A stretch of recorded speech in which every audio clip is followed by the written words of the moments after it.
Всем привет! Сегодня без вступлений. Приступим. Вам, как обычно, понадобится лошадь, но направиться на сей раз необходимо на полуостров вот к этой благодати, что на юге карты. Тут находится торговец. У него вам необходимо купить 2 мечевидных ключа. Если вам не хватило рун, то знайте, что в ночи тут гуляет темный рыцарь. Его убийства должно быть достаточно для покупки предметов. Это, кстати, не единственное место, где вы можете получить мечевидные ключи. Затем вам необходимо вернуться в стартовые катакомбы и открыть вот этот проход.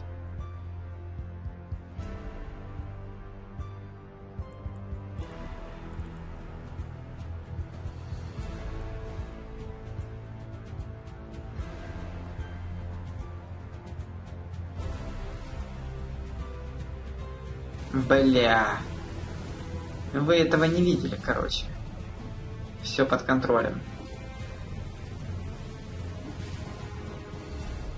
В общем, вам нужно аккуратно пройти вниз до узкого моста. Как только увидите его, сразу прыгайте вниз на платформу. Только аккуратно.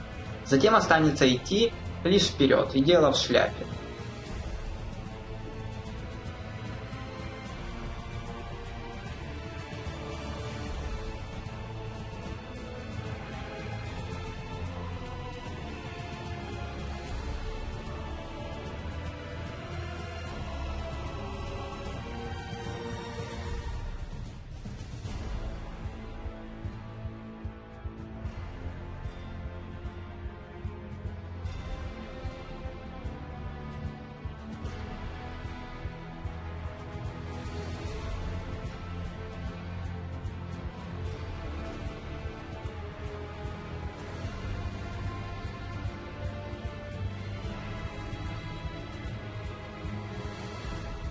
Талисман повышает ваше здоровье, выносливость и максимальный переносимый вес снаряжения, что безусловно поможет вам найти дальнейшие талисманы и исследовать мир по ходу дела. Теперь ваша задача добраться в замок Бодрика. Однако, если с этим возникли проблемы, то я рекомендую погулять немного по карте, а заодно найти последующие талисманы. Тут ваша задача подняться от этого костра на вершину башни, а затем, перепрыгнув на стену, пробежаться по крышам башен и зданий.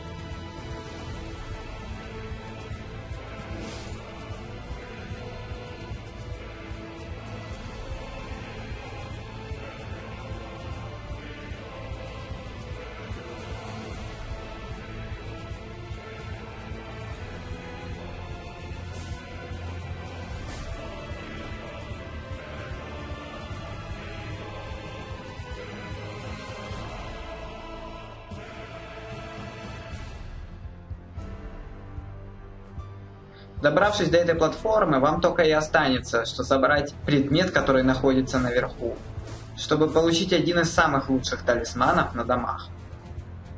Атака в прыжке очень сильно бьет по стойкости врага и достаточно удобно в применении, а с этим талисманом вы еще и сможете наносить сокрушительный урон любому противнику. Думаю, каждый бывалый игрок сразу же начнет искать аналог кольца Кларанти среди талисманов. Именно поэтому я показываю вам место, в котором он находится. Очень кайфовый quality лайфчейнджерный талисманчик получается. Кстати, раз уж вы сюда пришли, то обязательно убейте лодочника. Это пригодится нам в дальнейшем.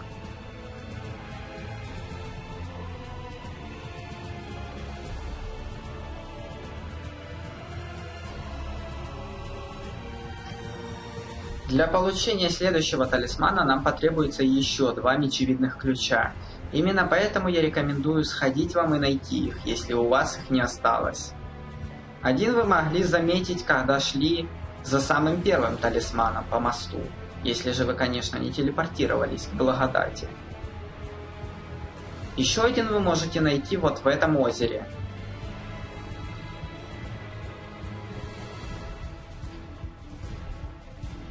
А этот мечевидный ключ, как вы видите, находится прямо возле торговца.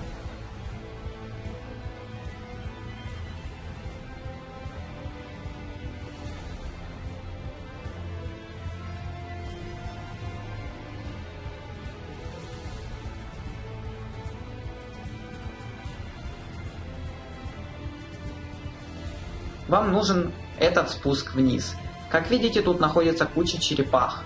Именно они и являются теми, в честь кого назван этот талисман. Он значительно повышает ваше восстановление выносливости и в некоторых ситуациях просто-напросто оказывается незаменим.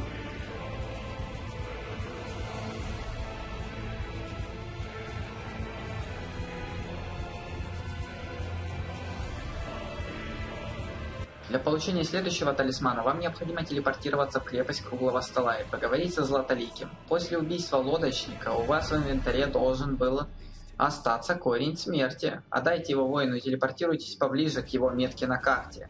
Лично мое мнение, это сильнейший талисман для начала игры. Он значительно понижает входящий по вам урон, как если бы вы надели на себя еще один комплект не самых легких доспехов. Его эффективность тем выше, чем больше у противника физического урона. В начале игры магов практически нет. Да, и они никогда не будут представлять постоянную угрозу. Обычно против них хватает тех резистов, что по умолчанию дает ваше снаряжение. Если оно, конечно, у вас есть. В общем, направляйтесь к выходу из храма и идите направо. Вам нужно аккуратно пропрыгать вниз, начиная с корней, а затем оббежать нижнюю платформу, чтобы найти талисман.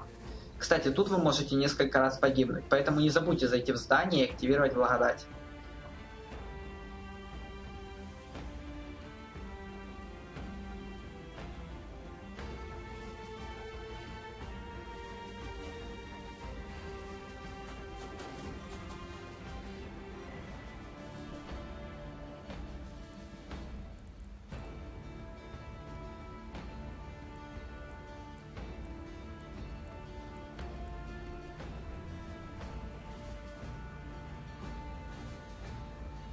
Ну что, снова возвращаемся в замок Годрика. Тут нас ждет еще один талисман.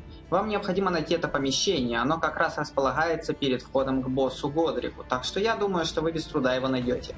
Поговорите с воительницей и отправляйтесь убивать босса. Кстати, ее бой призывать не обязательно. После победы над Годриком снова телепортируйтесь в крепость Круглого Стола и найдите ее там.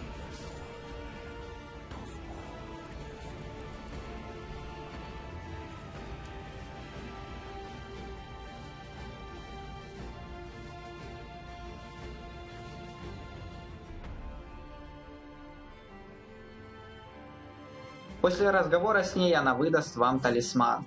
Он повышает максимальный переносимый вес снаряжения и делает это гораздо лучше благословленности. Вот так вот. Еще увидимся.